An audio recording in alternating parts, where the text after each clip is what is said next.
All right, today I'm going to give you a behind-the-scenes view of how I have my TradeStation environment configured. I'll go over my development environment settings in the TDE, the TradeStation development environment, and I'll show you a couple of settings I have for my chart. And together we'll configure some shortcuts to cut down on the number of mouse clicks needed to complete several tasks. And the settings you're going to see are meant to show you what type of things exist in the platform and how to use them. And then from there, you can customize them to your liking. The first thing I want to show you is how to use context-sensitive help. This is really important when you're first starting out because you'll be looking up a lot of things to see how they work. So it starts with the F1 key. So if you have some code, you can just press F1 and it will pop up the help and it'll show you here's the average function and then here's how you can use the syntax. You can do the same thing for symbol. Gets the symbol name and then you can do it for once. Typically anything you click on in here will give you something. But if you click on text, it doesn't understand what that is. Well, that's enough for that. I just wanted to cover it real quick. Next, I want to take you through some of the options that I have set. We're going to go to Tools and Options. And I'll briefly explain these. The auto indent, I like that at Smart Indent. That means when you get to the end of this row and then you press Enter, it's going to start right underneath of where the previous line started. Tab stops, the default is 4, so I like to keep that there.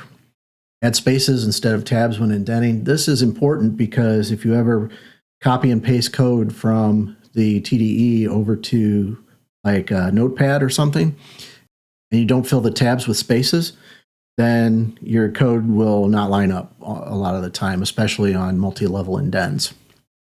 Line numbers, I like that. That determines whether you see these here in the left margin. Autocomplete, I have that enabled for all of my training videos, but I usually turn it off. Now, some users have mentioned that typing can be slow if coding when the market first opens. So if you experience this, you might try unchecking this option. And I set the autocomplete to lowercase. Colors, now the color here and the syntax coloring, these two are kind of linked. So what I'm going to do is I'm going to show you the two different color schemes. This is probably the current color scheme you're using if you haven't changed it. This is the default one, and these are your settings. The first one is the color, and then the other one is the syntax coloring. I like to use the dark theme because I found it causes less strain on my eyes over time. So you can pause the video here and choose how you want to set these up. Now, these are just suggestions. These are the ones that I use on the right side here. So here's where you change the first color, the text in the background, and then you have syntax highlighting. And if you roll through these, you'll see the color change. Code font, the default is Courier New Regular 10, but for the videos I do, I've got it set to 9. When I do coding, a lot of times there's a block that I want to comment or uncomment, and you can do that in the menu here. So you can go here to Advanced, and then you can comment and uncomment blocks. But what I like to do is instead of clicking here and coming down here and saying comment block and commenting that out, and then coming in here and uncommenting it again, I like to have a shortcut for that. So we're going to use Alt-K and Alt-L in this example. The way you configure this is you go up to Tools, Customize, then you go to Keyboard, and then you're going to drop this down to Edit. And then you're going to come down to comment block. Now I currently have mine set to Alt-K. So if I click on this, I can remove it. And then all I have to do is hold Alt and press the K key and then assign it. Now you can assign this to whatever you want. If you have something that is already assigned, then it will warn you that, hey, you want to overwrite this current key mapping. And then you come down here to uncomment block. And then I have it set to Alt-L. So now I can press Alt-K to comment it, and then I can come in here and press Alt-L to uncomment it. Now, maybe you want to try something like Control-Alt-K or Shift-Alt-K or something like that. You can put those in there. You can have multiple ones.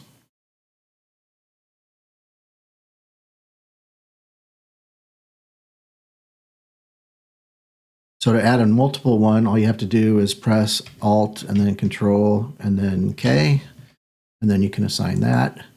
Or you can use Alt-Shift-K and then assign that.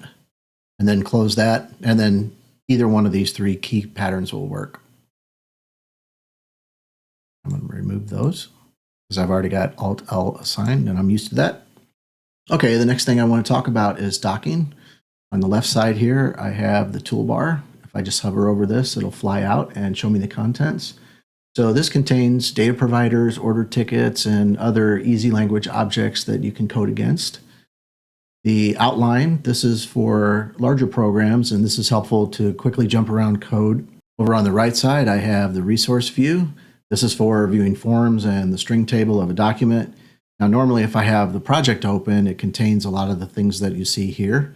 So I won't usually have a reason to go into here. The next one is the dictionary. I have the dictionary available to look for classes, functions, statements, and other types of things like reserved words. And I also use this in conjunction with the help over here on the right side. The properties window, this is for setting properties on objects and form controls. And you can also look at events here as well. And then the last one is the project view. This one I usually have pinned open. This is a group of EasyLanguage documents I can quickly access by double-clicking on them. So I'll just go ahead and pin it, and then I'll show you that if I double-click on this, it'll open it up, close that. Then I can look at debugging techniques and close that. Here we can see that we've got forms, strings, and images. And then if we look at this, we have forms, strings, and images as well. Now I'm going to show you some docking stuff. You can move these boxes around. So what you can do is, let's say I wanted to do this with the properties. So I can open the properties, but I can't drag it off unless I pin it. So first you have to pin it. Then I can drag it off here. Now, if I move it over here, it doesn't dock, so it moves independently of the TDE. But when I come in here, you'll see that these little icons appear in the center. So if I put it here, you'll see it's going to dock up at the top, which is not desirable. And then here we can dock it to the bottom, we can dock it to the left, dock it all the way to the left. And then I can resize this. And then if I unpin it, it will minimize over here to the side. So in order to pull this off, again, I can't pull it off if it's not pinned. I have to pin it, then pull it off. Now, one thing that's interesting is you get this big plus sign here in the middle. And then if I go over here, I get this other plus sign. So if I do this, you see how it cuts this project window in half with this blue bar, and then it cuts it in half on this side. So if I pin it here, it's going to split the width of the current window, which is not usually desirable. So if I pin it here, it's going to add to the window. So let me pull this off.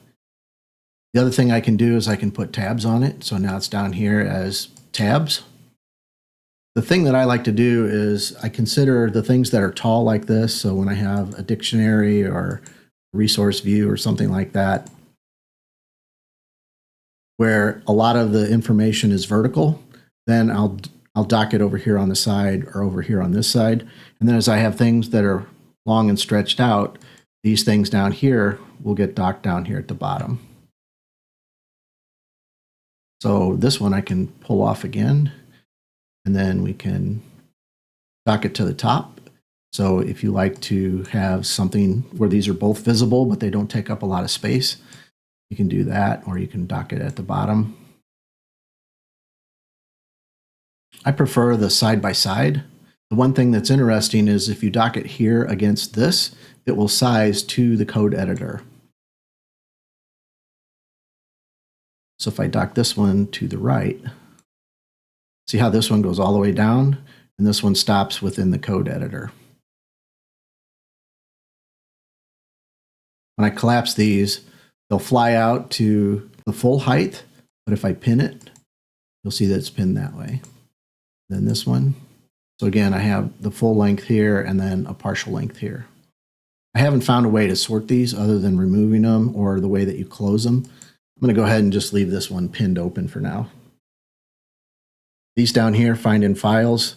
If I'm looking for something, then I can go down here and find it here. This will be my output for all my files that I found it in.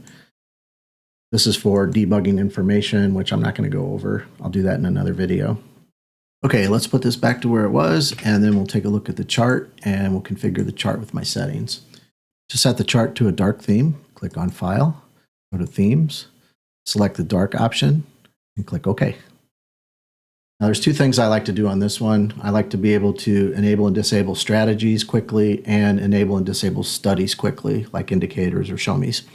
The reason for that is sometimes you will get an error and it will disable the indicator or the strategy on the chart. So then you have to wind up going through the studies and then edit studies, and then you have to turn the status on or off here and then close it. And if you have multiple things that got disabled, then you'll have to come in here. So I'm going to show you a quick way to enable and disable strategies and studies on the chart. Come over here, click on Settings, then Hotkeys. Come down here to Customize. Scroll down here and look for Enable, Disable Strategies and Studies. We'll do the strategies first. So I currently have this assigned to F8, and then I have the studies assigned to F9.